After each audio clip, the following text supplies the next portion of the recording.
What's up, Dunwoody? My name is Matt Weber, and today we have Kyle Collins, who is what are you, Kyle? You're the communications and marketing strategist for GDOT. And I just had him on today to kind of talk about what's going on. I'm not going to call you out on anything, one, because I'm too ignorant about the whole project to call you out on anything. But I've seen folks with GDOT at meetings and stuff where it just gets heated and everybody's upset. So it should be an easy interview for you, but just kind of want you to go over, what's going on, 285, 400, what's it called? Transform 285, 400. Is that what you guys call it? Yes, that's correct. Cool. I guess before we get started though, how do my teeth look? They good? Oh, teeth look great, man. They're shining. Okay. That's because of our sponsor, Brett Friedman from Village Orthodontics. Does a great job on your teeth if you got kids or you just got a busted grill and you need it fixed.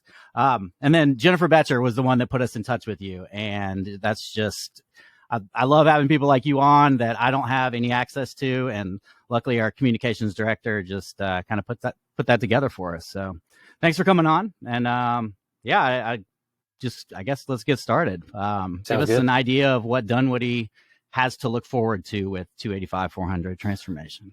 Right. Well, everybody in the Dunwoody area is more than used to the impacts for this 285, 400 interchange improvement. Been working in earnest on it since 2017. Had some debates on social media. Some people feel like it's been longer than that. Obviously, it has taken a little bit longer than I think everyone involved would like, but things have progressed in a major way the last year. And we've actually gotten to the point where we've begun the much discussed extended lane reductions or lane closures to reconstruct three key bridges on this project. And that really represents the last major milestone for us to finally, get things to a point where they can be substantially complete and towards the end of 2023. So we think it's a pretty big deal. And obviously it's impactful to your listeners.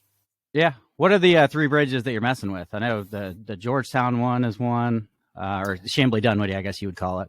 Right. So the work zone itself is roughly half a mile. So that's obviously affecting I-285. That's bridges at State Route 400, Glen Ridge Drive, and Peachtree Dunwoody Road. So three bridges are being worked on concurrently.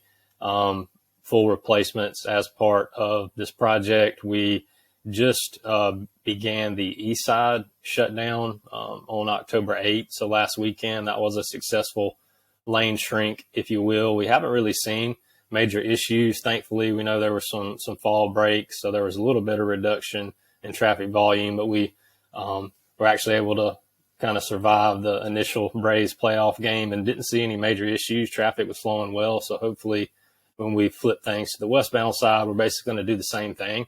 It's going to mirror shrinking down to three lanes between Ashford, Dunwoody, and Roswell. So Roswell to Ashford, Dunwoody, that's the work area we're talking about.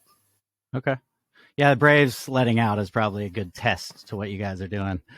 Well, cool. Yeah. So somebody mentioned, I think it was our mayor actually, Lynn, mentioned that the Google had an update or they thought that those bridges were closed or the exit ramps were closed. Do you know anything about that? Did that have anything to do with situation?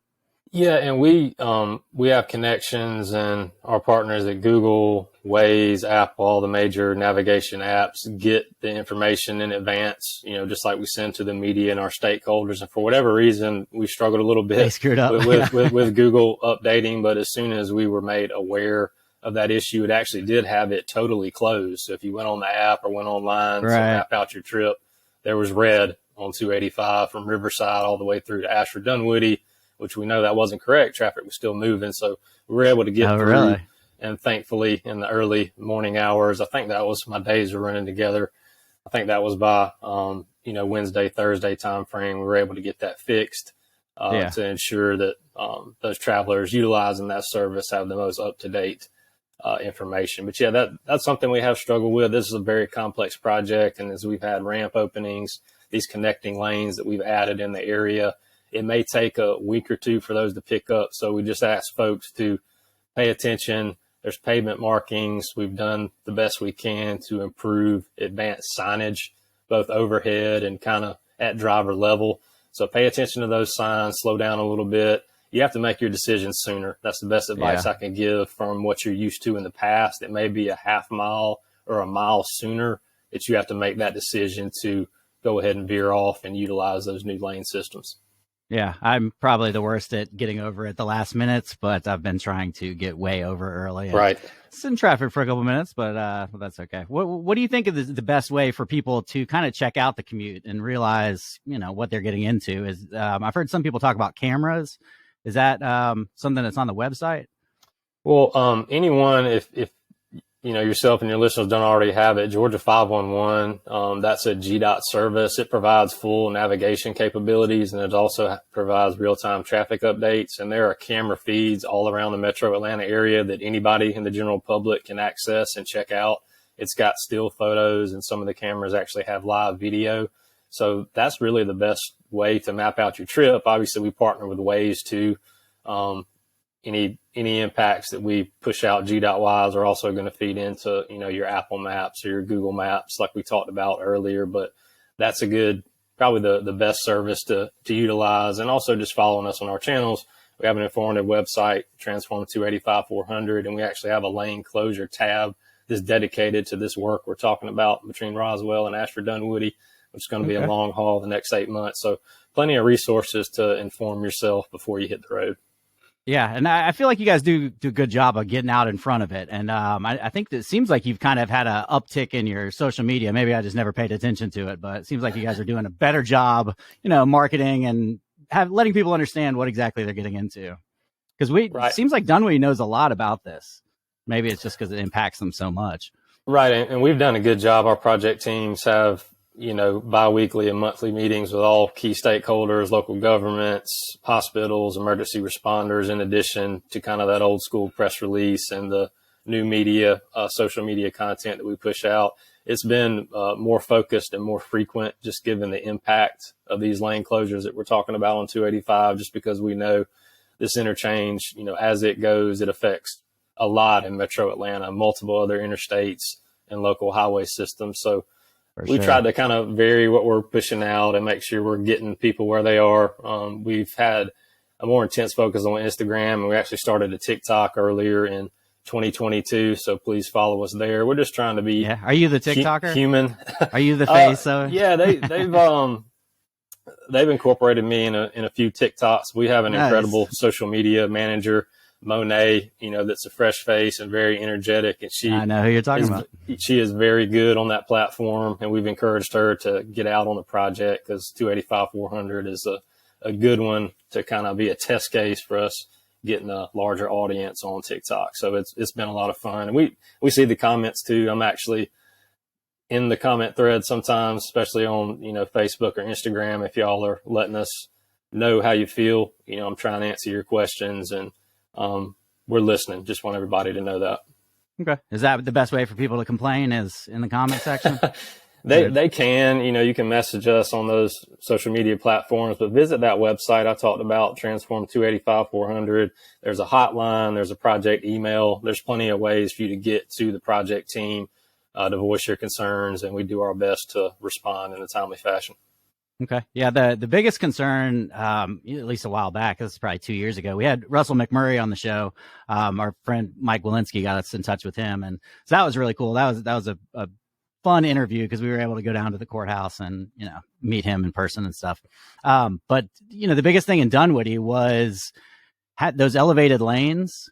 What that was going to do to the actual city are the elevated lanes I know you guys pushed it back. Is that still something that's going on? You're talking about like top end express lanes? Yeah, the side lanes. Yeah, that effort is still ongoing, and essentially what that will do in the future, the next 5 to 10 year time frame, we'll add those barrier separated. It's actually going to be 2 lanes that will be a new express lane system. There's going to be a support mechanism for that for transit, for BRT, what we're actually branding as Express Lanes Transit. So look for more information on that in the coming months. I think first quarter of 2023, we'll have some public facing meetings, both virtually and in person, where folks can learn more about what the status is for top end express lanes. In addition to that, you're seeing some what we call advanced improvement projects, which are some of those back right up to or actually within this 285-400. footprint. So you see phase one, State Route 400 advanced bridge replacements. You've got Pitts Road, Roberts Drive, and I think it's Kimball Bridge Road that are part of that. So replacing those bridges, also improvements at Peachtree Industrial Boulevard. And all that is advanced work to get things in a good working order to make it less impactful when those express lane projects start in a few years. So making the bridges wider, making them taller to make it easier once the contractors get in to build those new express lanes like we talked about. So there's a ton happening on the top end. Yeah, I remember when in Sandy Springs, you guys bought up a few houses in Sandy Springs, and it was a big deal. I'd be pissed too if you guys were buying my house up. But is that over kind of in Dunwoody? Should we be worried about, like, Georgetown Recreation Club is like kind of on the highway? You're probably going to try to work around with what you've got now? Or are you still going to be possibly buying houses up? Is that how that works? I mean, as far as the existing footprint for what Transform has done, that right away is, there's going to be no more impacts there. It'd be hard to say what future details would be on property acquisition or anything like that for the express lanes, but that's part of the environmental work that we have going on behind the scenes, and there'll be plenty of information, like we said, in 2023 for folks to get plugged in and see how they may be affected in the coming years. Right. I love the 85, the Peach Pass lanes on 85. I use those all the time. And so you guys, what you're doing with 285 is you're going to put those on the outside. There's going to be no express lanes on the inside of the road, correct? So it's essentially going to be new raised capacity. So it's going to be two barrier separated lanes. Yep. Yeah. And then do you have any idea where the exit ramps? I know this is a long time off. I think it was like 2028 is what I remember seeing at some point. I don't have I know there's a lot of agreed upon, I think, proposed locations for some of these entrance and exit ramps, and also in collaboration, with the MARTA transit component. I don't have that map sitting in front of me, so it's hard for me to comment right now. But I'm sure it changes too. Right. And we have, informative materials on our websites that are easily searchable for folks to see what the current plan is. And again, more information will be coming on those as far as the public open houses in the coming months. Yeah. But the idea with elevated lanes is going to be less exits, kind of more spaced apart. Is that correct? So people can keep moving faster.